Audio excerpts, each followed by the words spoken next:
Hello सोनर्स, welcome to my channel. ये मेरा पहला पॉडकास्ट है। हमारे पहले पॉडकास्ट की गेस्ट हिमाद्री मैम हैं। वो फाउंडर हैं वेल्थोमेट्री की। Wealthometry is a financial advisory startup जिनका प्राइमरी फोकस फाइनेंशियल एडवाइजिंग के ऊपर है। ये कुछ फाइनेंशियल प्रोडक्ट्स सजेस्ट भी करते हैं एंड सेल भी करते हैं, बट इनका primary expertise is selling you their best advice to manage your life and manage your wealth. हम जब शुरू में पैसा कमाना सीखते हैं तो हम अपने डिज़ायर्स को फुलफिल करने के लिए भागते हैं, बट बेस्ट वे क्या होता है दोस्तों कि हम अपने फाइनेंसेस को प्रॉपर मैनेज करना सीखें। सोचते हैं कि हमारे पास में जब सब्सटैंशियल पैसे आएंगे तब जाके हम अपने फाइनेंसेस को मैनेज करेंगे, या जब सेव करेंगे तब मैनेज करेंगे। बट अप्रोच ये नहीं होना चाहिए कि हमारा इनकम में एक्सपेंसेस डिडक्ट करने के बाद में हम सेविंग्स करें। रादर अप्रोच ये हो कि हम इनकम में एक बेसिक सेविंग्स का प्रोविजन क्रिएट करके देन अपने एक्सपेंसेस को मैनेज करें। एक धारणा ये भी है फाइनेंसेस को लेके कि हमारे पास में जब बहुत बड़ा पैसा आएगा तभी हम फाइनेंसेस को इन्वेस्ट करेंगे और खुद से या फिर अपने रिलेटिव्स के ओपिनियन पे कर लेंगे। बट एक फाइनेंशियल एडवाइज़र जो आपका हेल्प कर सकता है वो आप खुद से नहीं कर सकते हो। जब मैं हिमाद्री मैम एंड दीपेन भाई जो कि फाउंडर्स है वेल्थोमेट्री के, उनसे मिला, तब मैंने जाना कि हमारा फाइनेंस को देखने का पर्सपेक्टिव कितना छोटा है। Finance is such a huge field. इसके ऊपर अगर पॉडकास्ट बनाने जाए तो 1000 पॉडकास्ट भी कम है। तो ये एक एंडीवर है, एक कोशिश है, एक जनरल नॉलेज देने की लोगों को फाइनेंस के बारे में। और मैं हिमाद्री मैम को थैंक यू बोलना चाहूँगा for agreeing to come to my podcast at such a nascent stage. So I really hope that you people like this podcast and do give us a feedback on how can we improve the podcast, how can we include more questions and talk about more financial topics. We'll be really glad to hear from you. So watch the podcast. Thank you so much ma'am for coming on my platform. And मेरे लिए बहुत ज़्यादा मायने रखता है क्योंकि at this stage आप लोग जैसे startups जब हमको support करते हैं, हम content creators को support करते हैं, तो हमें एक तरीके का मोटिवेशन मिलता है टू क्रिएट मोर कंटेंट। आप लोग का बैकग्राउंड चार्टर्ड अकाउंटेंसी का है ना? Correct, I am also chartered accountant, he is also chartered. So financial advisory is explainable. Correct. तो सपोज मैं आपके पास में एज अ क्लाइंट बन के आया, ठीक है ना, लेट्स डू दिस। मैं आपके पास में क्लाइंट बन के आया, मैंने बोला कि मेरे पास में कुछ फंड्स है मैम, एंड मुझे ऐसा आप इन्वेस्ट करके दो कि मेरे सपोज आर्बिट्रली लेट्स से 12% 15% मेरे को उसमें इंटरेस्ट मिल जाए। करेक्ट। तो आप कैसे मेरे को हैंडल करोगे? फॉर एग्जांपल आपका क्या सर्विस पोर्टफोलियो बताओगे आप मेरे को? तो पहले तो मैं आपका एज फैक्टर सब जानूंगी, फिर सही में आपके गोल्स क्या है, और मतलब इंडिया में प्रॉब्लम क्या है पता है, लोगों को पता ही नहीं है कि कौन से टाइम पे कितने पैसे चाहिए। अच्छा, ठीक है, तो फिर गोल ही नहीं पता है तो how will you reach that? Correct. तो वही हम ब्रिज करते हैं पहले आप लोग को, उसके बाद हम सही प्रोडक्ट्स आपको इंट्रोड्यूस करते हैं सिंपल वे में। Because I always feel and Wealthometry too feels that it should be very simple but profound. Okay, so वो गैप अपने को ब्रिज करने के बाद हम आपको सही इन्वेस्टमेंट सजेस्ट करते हैं, और इतना ही नहीं, हम आपको एक्टिवली मॉनिटरिंग भी देते हैं उसका, so that you reach your goals before actually it should have been hit, along with the smart efficient tax planning, क्योंकि CA है बैकग्राउंड तो फिर। अच्छा मैम, आप लोग से बात कर रहा था मैं कल परसों आप लोग की टीम से, तो अपने इंडियन कॉन्टेक्स्ट में आपने को समझाइए कि फाइनेंशियल सुसाइड क्यों यूज किया आपने वर्ड? तो पहले तो मैंने बोला कि मेरा आइडियोलॉजी सिंपल बट प्रोफाउंड है। तो मतलब जिन लोगों को सब कुछ पता है फिर भी कुछ नहीं कर रहे, एक्शन नहीं ले रहे, उसको एक हिसाब से मैं फाइनेंशियल सुसाइड कहती हूँ। मतलब अपने लॉन्ग टर्म सपने को शॉर्ट टर्म गलत आइडियाज पे मार देना। एग्जाम्पल ले ले तो विदाउट एनी प्लानिंग EMI ले लेना इतना बड़ा, more than 50% of the year total income जो आ रही है, या फिर गलत इन्वेस्टमेंट में पड़ते रहना, और बाद में फिर निकल के आए तो 5 साल बाद उधर ही हो, तो उसको लगता है कि वो सिर्फ 0 पे ही है, बट एक्चुअली वो माइनस में है, बिकॉज इन्फ्लेशन ये सब जोड़ने के बाद उसका पैसा एक्चुअली कम हो गया है। तो ये सब जो है वो खुद नहीं किया है, ठीक है, इसलिए इसको मैं फाइनेंशियल सुसाइड बोलती हूँ. It's literally a financial suicide.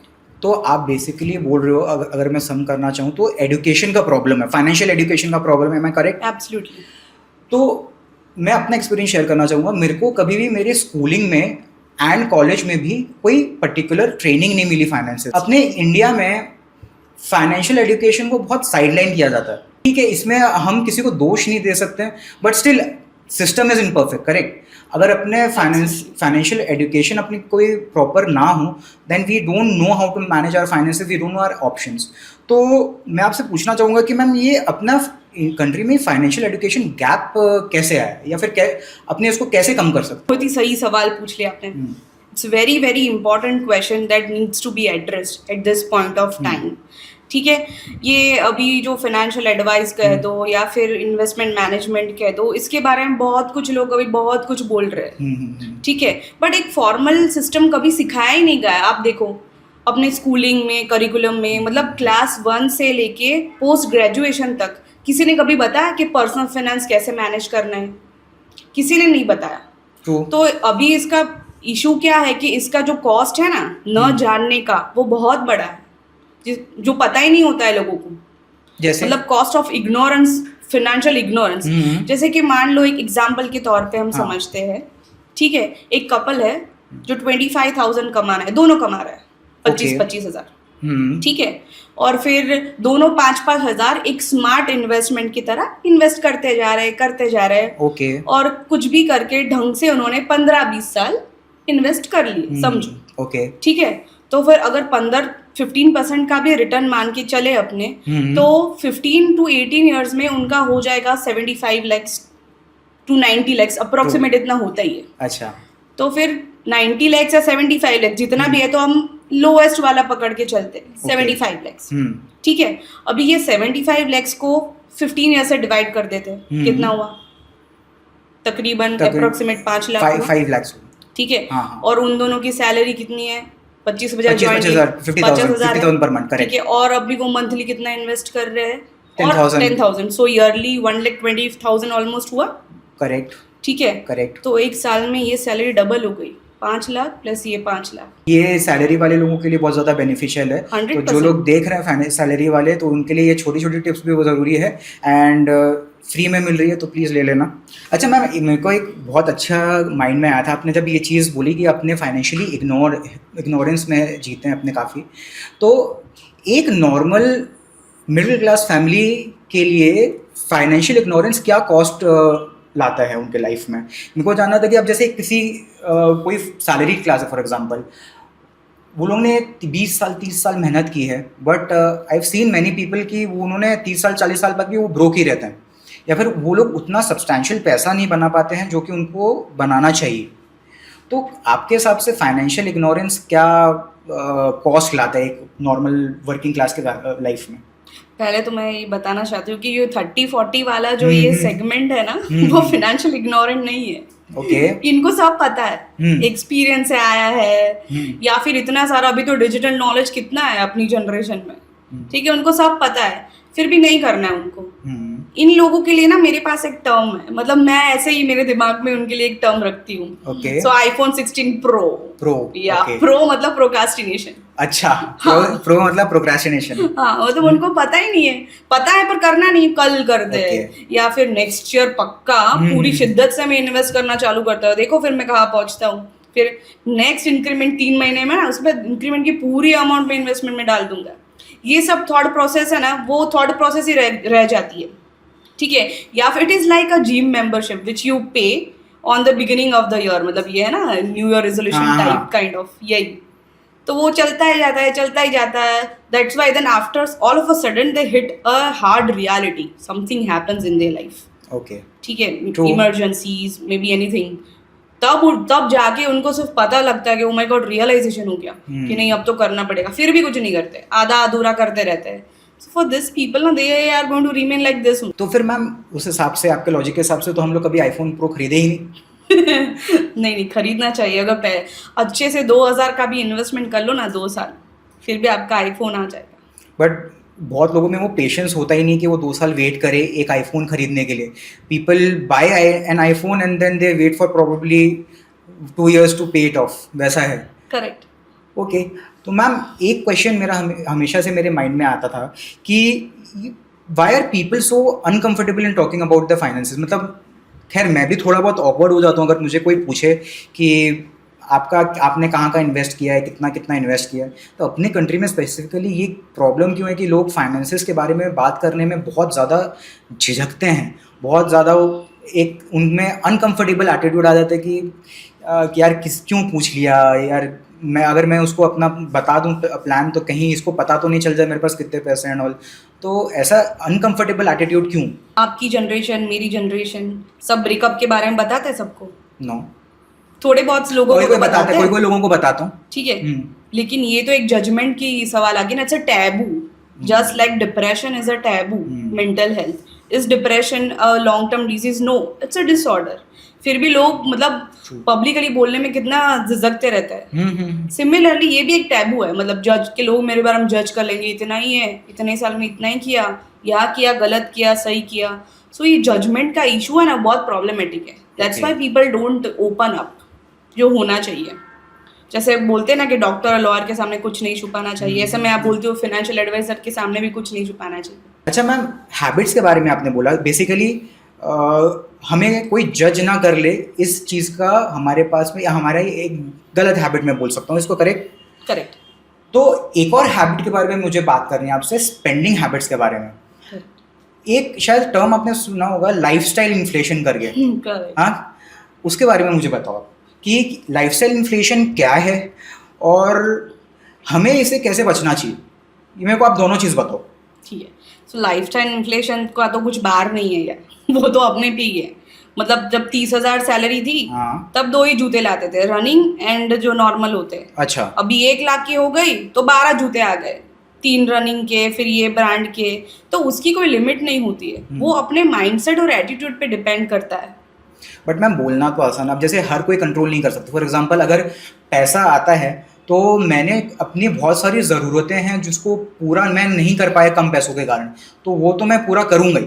तो how do I maintain a balance between choosing what I want and what I should plan regarding my finance? Correct. So according to me, मतलब क्या है कि ऐसे अपने सपने या फिर जो भी चीज़ें अपने नहीं कर पा रहे थे, I can totally relate. So when I was a CA student, और उसके बाद तो मैंने भी अपनी ज़रूरतें पूरी की ही है. और मैं टेनिस खेला यार, तो वो भी मतलब मेरे उसमें था. या सो मतलब आपको बैलेंस ऐसे रखना चाहिए कि आपकी 20 to 25% ऑफ द स्पेंडिंग का आप एक लिमिट सेट कर लो अपने दिमाग में. Not may be 25%, 30%. उससे ज्यादा जो है ना, वो जो है ना, वो मतलब वो फिजूल का खर्चा है. वो आपको डीकंपाउंडिंग की ओर ले जा रहा है. ओके, डीकंपाउंडिंग. या करेक्ट, डीकंपाउंडिंग की ओर ले जा रहा है. किसी भी चीज को करने का एक कॉस्ट होता है. ओके. ठीक है. और किसी भी चीज न करने का भी एक कॉस्ट होता है. Opportunity cost. ओके. हाँ, वो भी ले सकते हैं. ओके. ठीक है. यस. मतलब अगर मैं आसान भाषा में समझाना चाहूँ तो रिवर्स ग्रोथ. परफेक्ट. मतलब अगर मेरे पास में जो चीज़ है वो मैं गवा रहा हूँ तो उसको डीकंपाउंडिंग बोलोगे. 100%. इसका एक एग्जांपल बताओ आपकी, आपने नॉर्मल पार्लेंस में डीकंपाउंडिंग का एक एग्जांपल बताओ आप मुझे. चलो, मेरे पास एक क्लाइंट है जिसका हाउस होल्ड इनकम मुश्किल से 30,000. कितना? 30,000. फिर भी वो 5,000 रोज एक स्मार्ट इन्वेस्टमेंट में कर रहा है. 10-15 साल कर दिए उसने, तो एक हैंडसम सी रकम जमा हो गई उसके पास.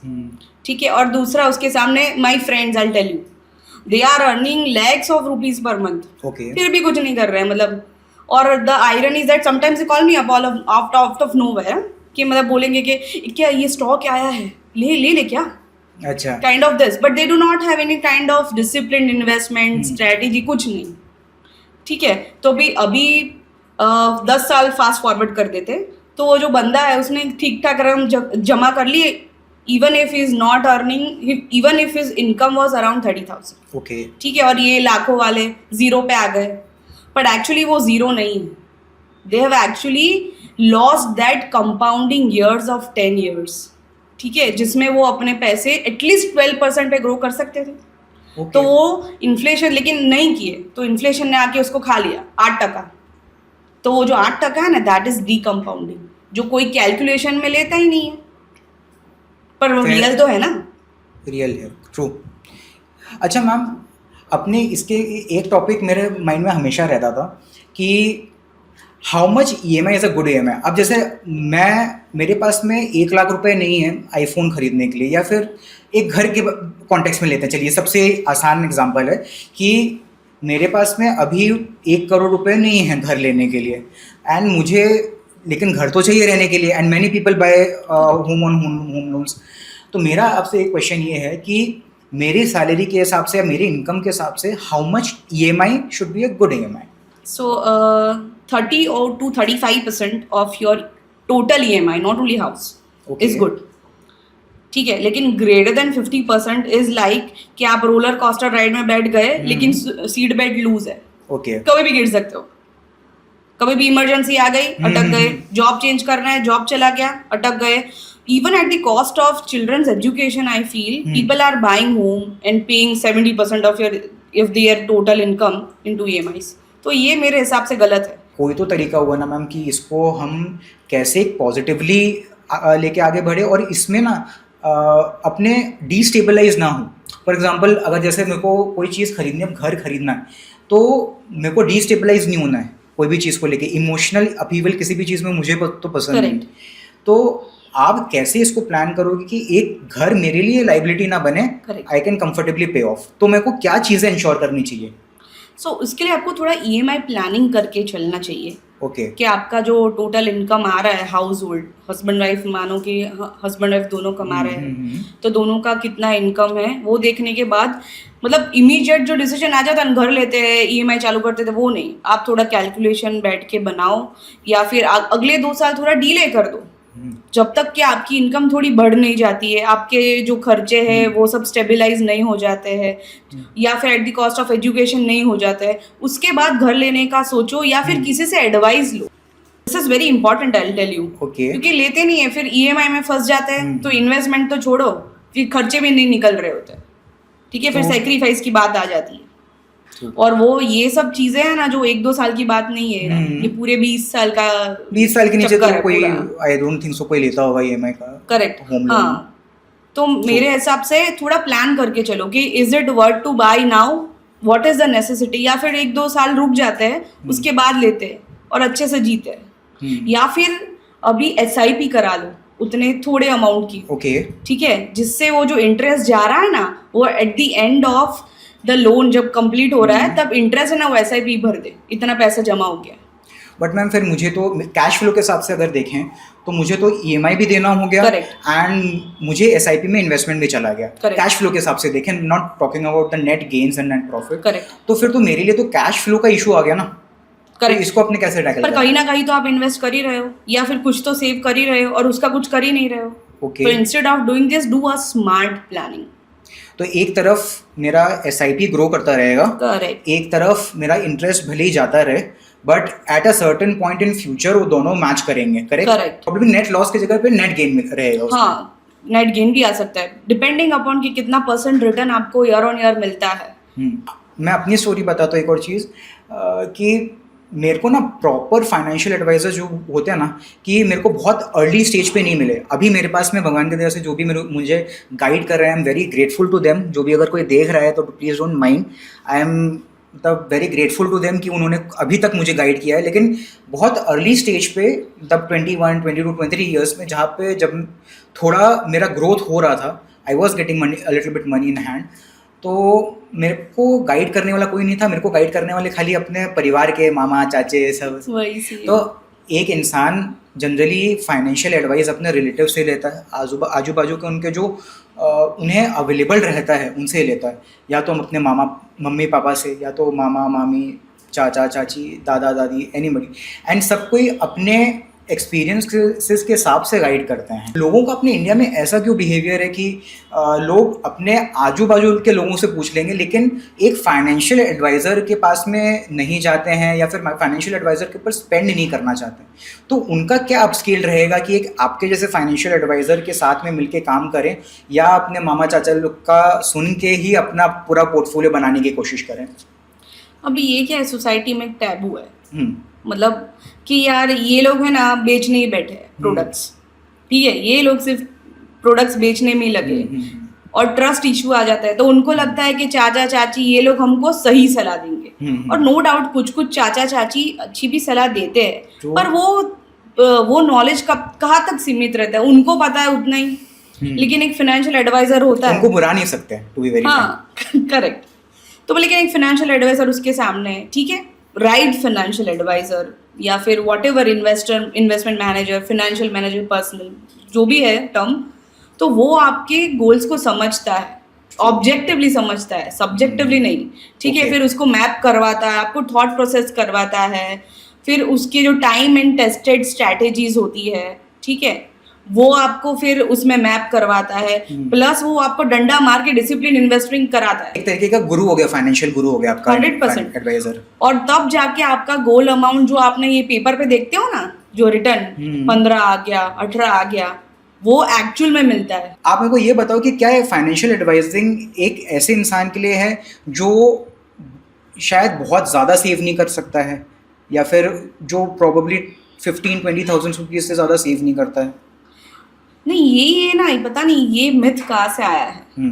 फाइनेंशियल एडवाइजर रिच के लिए ऐसा कुछ नहीं है, ठीक है। इवन 5,000 इन्वेस्ट कहाँ करना है, that answer your financial advisor बोलो, इन्वेस्टमेंट मैनेजर बोलो, वो आपको देता है।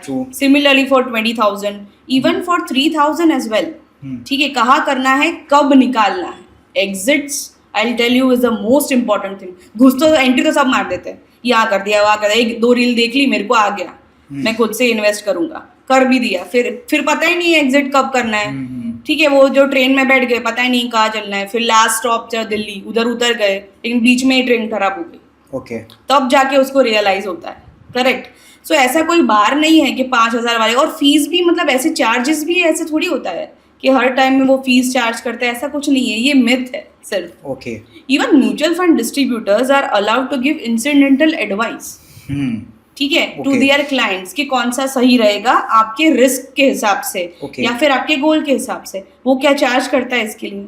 नहीं। अभी आपने एक बहुत इंटरेस्टिंग टर्म बोला, एग्जिट। अब जैसे जो इन्वेस्टिंग करते हैं उनको इस टर्म के बारे में सब कुछ मालूम है कि प्रॉपर एग्जिट कब करना है, बट एक कोलोकियल लैंग्वेज में, एक कॉमन मैन के लैंग्वेज में आप बताओ कि what do you mean by exiting from a fund or you exiting from a investment, उसके बारे में आप बताओ। And the second thing I want to ask कि इसमें टैक्स इम्प्लीकेशंस क्या आते हैं। फॉर एग्जांपल एक ऐसा सीक्रेट बताओ कि मैं टैक्सेशन से बच जाऊं जब मैं अपने फंड्स को रियलाइज करूं या जब अपने इन्वेस्टमेंट्स को बेचूं तब।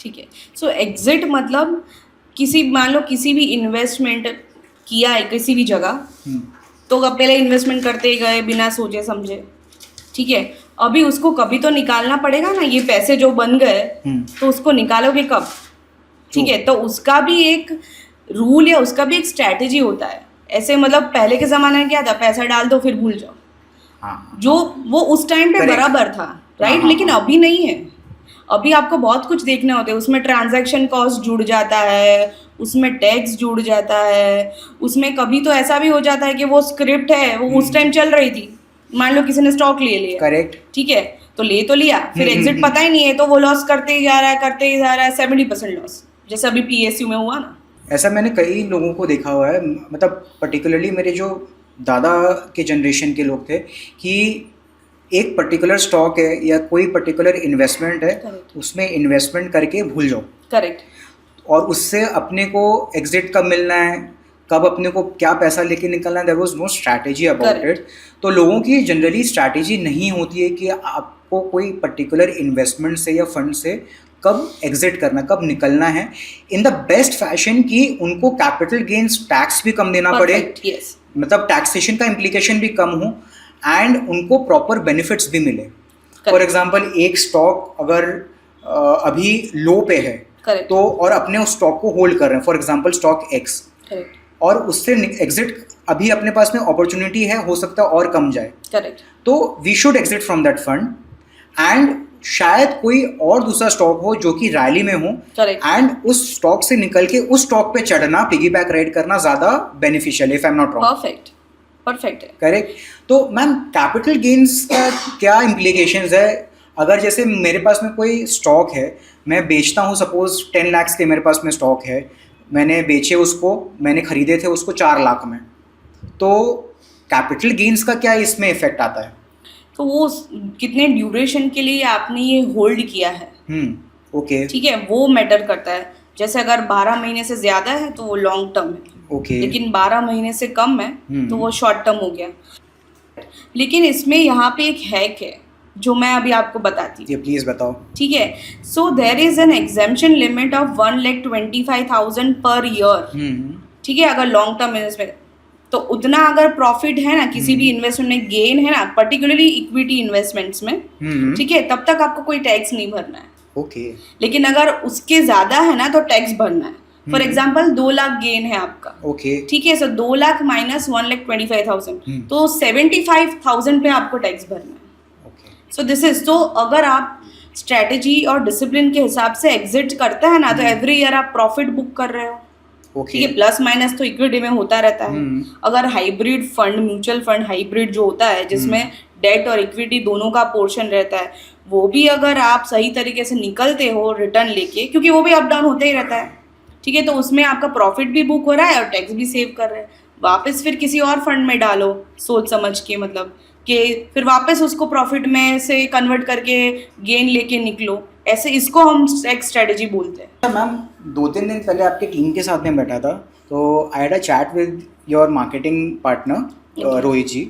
तो वो उन्होंने एक बहुत इंटरेस्टिंग चीज़ बताई मुझे कि आज से 4-5 साल बाद समोसे 75 रुपीज़ में बिकते हैं। तो इस चीज़ का मेरे को आप लॉजिक बताओ, क्योंकि मैंने कभी फाइनेंसिस को, इन्फ्लेशन को इस नज़रिए से नहीं देखा। इसके बारे में आप बताओ मेरे को। तो आप मुझे बताओ, हाँ, ये समोसा आप जब छोटे थे 20 साल पहले, ओके, 20 साल तो मतलब है ना, हाँ, तो फिर आप कितने में समोसे खाते थे, बताओ, सच बताओ। 6-7 रुपए, 5 रुपए, हाँ, ट्रू, ठीक है, अब कितना है? 20, हाँ, 20 रुपीस के नीचे कहीं नहीं मिलता है। हाँ, इवन 20 इज ओके, मतलब मीडियम वाला, हाँ, 25-30 तो है, होता है, हाँ, तो कहीं आपको जगह क्या लगता है कि मतलब अभी जो इन्फ्लेशन जिस रेट से बढ़ रहा है तो 2030 में कितने में मिलेगा? I thought about 30-35 may be 40, और क्या? नहीं, क्योंकि इन्फ्लेशन दिखता 6-7% है ना यार। अभी आप आजू बाजू में ही देख लो ना, बहुत सिंपल, सब्जियां कितनी महंगी हो गई, ग्राउंडनट ऑयल, लगता है ऐसा कि 100 ही रुपए बढ़े हैं, but in percentage term if you see it is around 20-25%।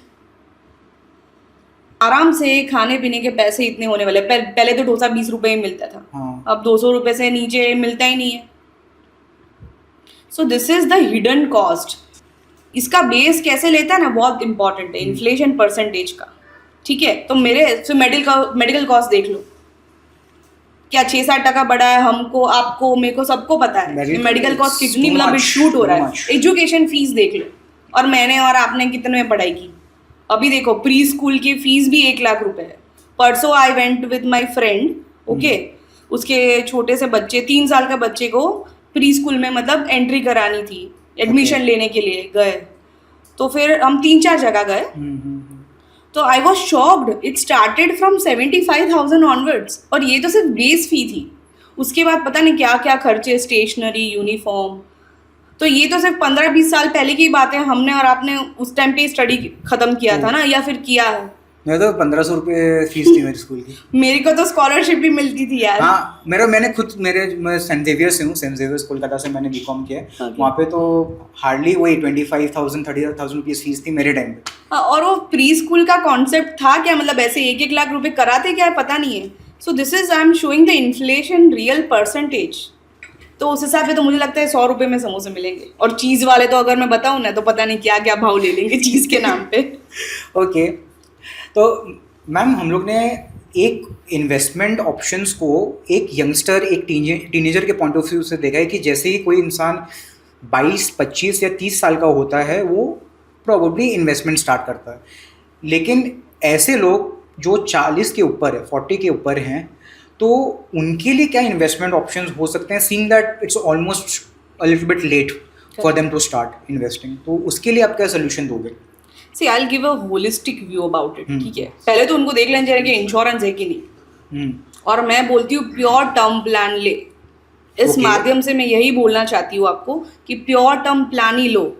और कुछ उसमें एडिशन करने की जरूरत नहीं। जैसे ULIP plan, unit linked insurance plan भी आते हैं, म्यूचुअल फंड्स के यूनिट दे दे, ये सब मत करो, क्योंकि जब तक आपको XIRR कैलकुलेट करना नहीं आता ना, उसमें आप लॉस में ही हो। फाइनेंशियल प्लानिंग में क्या मिस्टेक रह जाती है कि इंडियन पेरेंट्स अपने बच्चों पे अननोइंगली डिपेंडेंट हो जाते हैं? This is purely emotional decision making, wasting money. एक ही तो बेटा है, इधर पढ़ा देते, बेटी की शादी में सब कुछ उड़ा दिया, ठीक है। देन एट 55 और 60 ही फील्स, मतलब जो ये दर्द होता है ना, मतलब बेटे को कॉल करे पूछे 10,000 रुपये डाल देना, ये मतलब ये सोच में भी नहीं ला सकते हम लोग।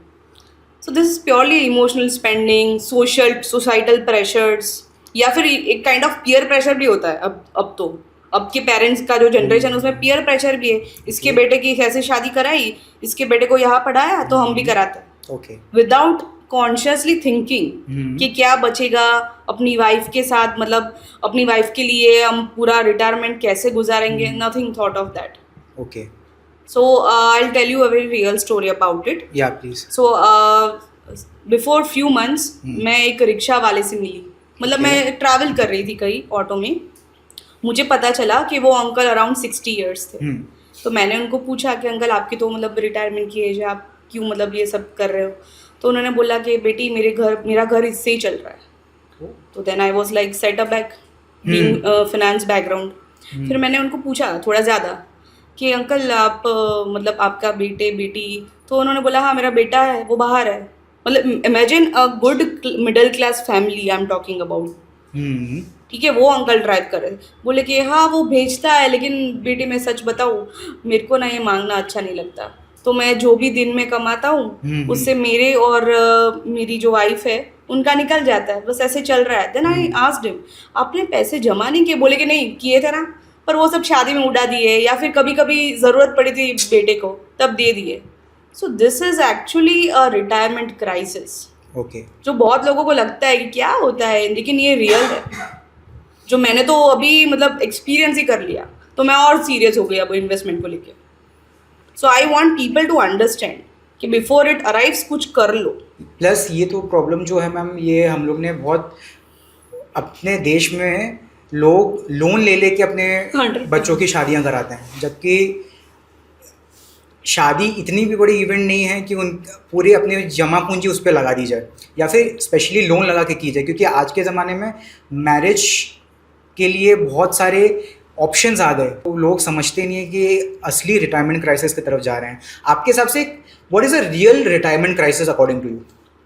रियल रिटायरमेंट क्राइसिस मतलब अपने हाथ में उतने भी पैसे, उतने कॉर्पस कैपिटल अमाउंट नहीं होना जिससे अपने महीने के खर्चे भी चल पाए। मतलब रोज का रोज काम करो, इवन आफ्टर वर्किंग 30-40 ईयर्स, फिर भी ये हालत है, वो रिटायरमेंट क्राइसिस है यार। सवाल ही नहीं ना, इतने सारे साल काम किया फिर भी आपको एट द एज ऑफ 60 काम करना पड़ रहा है, तब जाके आपके खर्चे निकल रहे हैं, तो इससे बड़ी बात फिर क्या होगी? अच्छा ma'am, we are towards the end of our podcast, so just for our viewers, आप प्लीज़ मुझे 3 और 4 टिप्स दो कि जो भी ये व्यूअर इस पॉडकास्ट को देख रहा है, वो ये पॉडकास्ट के बाद में जाके तुरंत अपने लाइफ में वो इम्प्लीमेंट कर सकता है और उसे वो फाइनेंशियली बेनिफिट देके जाएगा। Number 1, start early as possible. वो जो प्रेशियस कंपाउंडिंग ईयर्स है ना, वो बहुत इंपॉर्टेंट है। दूसरा, टैक्स एफिशिएंट स्ट्रैटेजी, या फिर टैक्स के बारे में पता कर लीजिए। जिसे भी इन्वेस्टमेंट में आपको जाना है उसके टैक्स इम्प्लीकेशन निकलने के वक्त क्या क्या लग रहा है, तो तब जाके आपका रिटर्न जो दिख रहा है ना वो स्कीमों में, पेपर में, वो मिलेगा। तो मतलब tax is very important. Third is आपके फिनेंशियल प्लान कर लीजिए आप। अगर नहीं किया है तो हमको बताइए, लेकिन प्लान करना बहुत ज़रूरी है, तभी जाके तो आपको फिर गोल मिलेगा और फिर आप गोल अचीव की तरह सोचोगे। And fourth, please don't make any emotional decisions. ये फिनेंशियल डिसीजन है, इमोशनल नहीं। Okay ma'am, thank you so much for coming to our podcast. I think आपसे बात करके मेरे फाइनेंसेस के बहुत सारे कॉन्सेप्ट्स वो क्लियर हुए। आपकी टीम फैंटास्टिक है, आपके टीम के बात करके भी मुझे बहुत सारी चीज़ों के बारे में आइडिया लगा और बहुत सारी चीज़ों को देखने का अंदाज़ा, एक नज़र भी बदला मेरा। तो thank you so much for coming to my podcast.